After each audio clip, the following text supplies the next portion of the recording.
At dahil bumigay na ho yung aking lamesa na kawayan, gumawa ho kami ng bago at mas matibay na pwede rin ho sa pangbahaan at ulanan. Medyo matagal-tagal din ho bago ko ho napalitan rin kawayan na aking lamesa.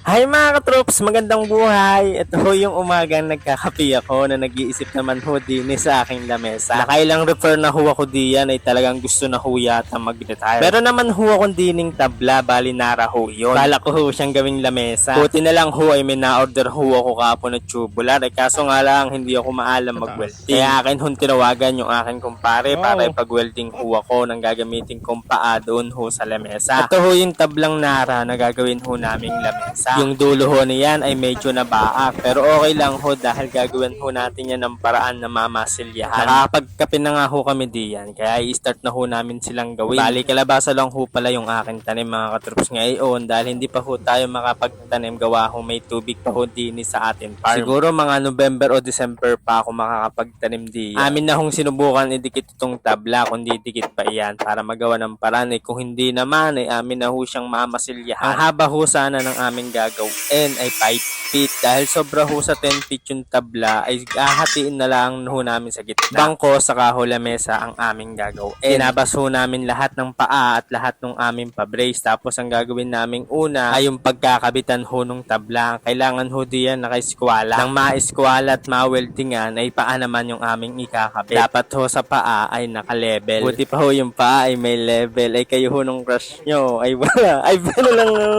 Dahil nagwe-welding na naman ho si paring John Martine ay si Taiho ay nakabantay na dahil paayos daw niya yung kanyang araro. At dahil may stock ko ho sa labas itong lamesang aming gagawin ay pinalagyan ko ho ng takip yung humpaahan ay sadyang mabababad ho kasi yung paano yan diyan ho sa baa. Yung home brace niyan sa baba mga katrops kaya ho ginawa namin dalawa para meron hong patungan yung aming mga paa pagkakain. Sadyang marirelax ka ho diyan pag ikay kumain dahil sa pagpatong pa lang ng iyong paa ay mapapasarap pang iyong kain. Ay sadyang kaganda din ho ng view din ngayon mga katrops ay kaganda ng panahon. Siguro panahon na ho para maging tayo. Ay balang dahil met maya ang akyat ni Tay ay amin na hong ini-welding yung kanyang araro ay baka daw ho kasi malimutang i-welding. Yung ararong ho kasing iyan ay sadyang napakatanda na marami ng lupang dinuro, lupang inirasa at mga damong giniba.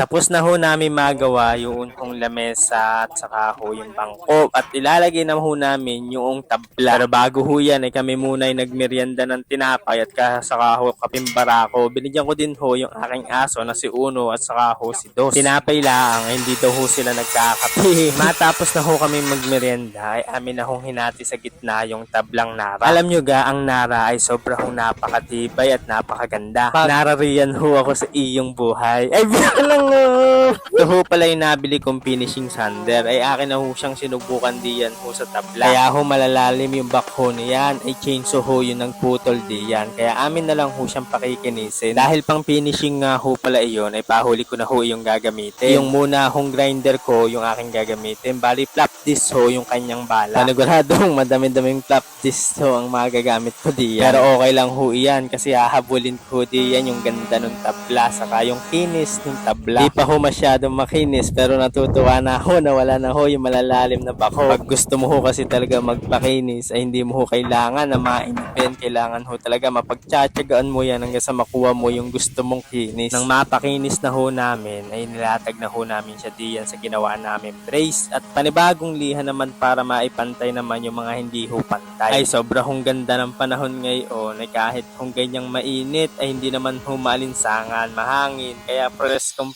Nang mapakinis na ho epoxy primer ko na ho itong mga tubular mga katrops, itong bangko saka ho yung lamesa. Ang bala ko ho sa diyan ay kukulay ko ho yan dun sa mga bakal ng aking kubo. Yun hong kulay chocolate brown. Buti na lang ay kabilis hong matuyo ng primer kaya nalagyan ko hugad siya ng chocolate brown gloss. Pero yung lamesa ay huli ko ho siyang pipinturahan yung chocolate. Kasi medyo matagal ho matuyo yan. Ay pag nauna ho yung lamesa ay magkakalat ho doon sa tabla ay amin pa ho yung babarnisan. Kaya epoxy primer lang ho muna yung aking in-apply diyan. Uminom lamang ho ako ng tubig tapos akin na ho ho yan a-applyan ng sanding sealer. Pagkatapos ko ho siyang masanding sealer, ay akin ho lang yan patutuyuin. May nabili pala ako sa Santa Cruz, Laguna ng paleta. Bali ho iyon ay mga paluchina ho. Bali 4 saka ho 3 yung aking kinuha. Kaya habang pinapatuyo ko ho yung lamesa, ay akin ho munang gagawin yung bangko. At dahil tapos ko naman ho yung mapinturahan, bali reho pa lang aking nabili ay sobra ho sa sukat. Kaya ako yung magpuputol pa. Parehas ko ho sila puputulin sa gitna para balance. Bali 5 lang ho yung nilagay ko para ho may space at may butas. Pag ho kasi 6 yung aking inilagay, wala na ho siya magiging butas. Yung tipong hindi ka pa tapos sa iyong ginagawa ay tuwang-tuwa ka na dahil nakikita mo na yung kalalabasan kahit hindi ka pa ho sigurado sa ginagawa mo. Nang matuyo na ho yung aking sinanding sealer, ay akin na hulit siyang lilihahin. Para pag pinatungan ko ho ng bernes, ay sadya namang sobrang kinis na. Bago ko ho siya patungan ng sanding sealer ulit, ay akin ho muna siyang pinunasan ng basang-basahan. Nang matuyo, ay a-applyan ko na ulit ng panibagong sanding sealer. Pagkatapos ho, nung makita ko, ay wala pa hong bernes iyan, ay sobrang ganda na. Yun hong sa bangkong paluchina, ay akin din hong lalagyan ng sanding sealer. Para kahit sa labas ko ho ilagay, ay hindi ho agad-agad silang masisira. At ito na ho yung pinaka-final na top coat natin. Diyan ho sa tabla, ito hong varnish na gloss. Medyo nabulor pa nga, yun hong clear gloss na varnish. Pag nagbabarnish ho ako, ay sinisigurado ko ho ay may lalagyan ho lahat niyan para mas maganda at maging waterproof. Pagkatapos ho diyan sa lamesa, dito naman ho sa bangko. Nang malagyan na ho sila lahat, ay akin lang hong aantay matuyo yung lamesa. Tapos pupunasan ko ho yung mga tubular niyan para maalis ho yung mga kumapit na putik. Para pag akin na ho siya na pinturahan ng chocolate brown, ay dikit na dikit. At ito na ho yung pinakahuling pintura natin na gagawin diyan sa lamesa at patutuyuin na ho natin. At pag natuyo na, ay magagamit na ho natin iyan. Akin lamang hong pinalitan itong roller brush kasi ay gamit na ho yung una, hindi na ho magandang i-apply dahil malaki na lang ho yung natitira. Ayun na ho yung aking ginamit para hindi ho maging lampas-lampas, ay nilagyan ko na din ng tape yung hong may tabla. Sobrang nakakatuwa lang ho talaga, ay napakaganda ho nung tablang nagawa namin. I mean ito hong lamesa saka ho yung bangko. Medyo basa pa ho yung pintura, ay tinanggal ko na ho yung tape. Malakas at excited ho kasi talaga yung trip ko ngayon.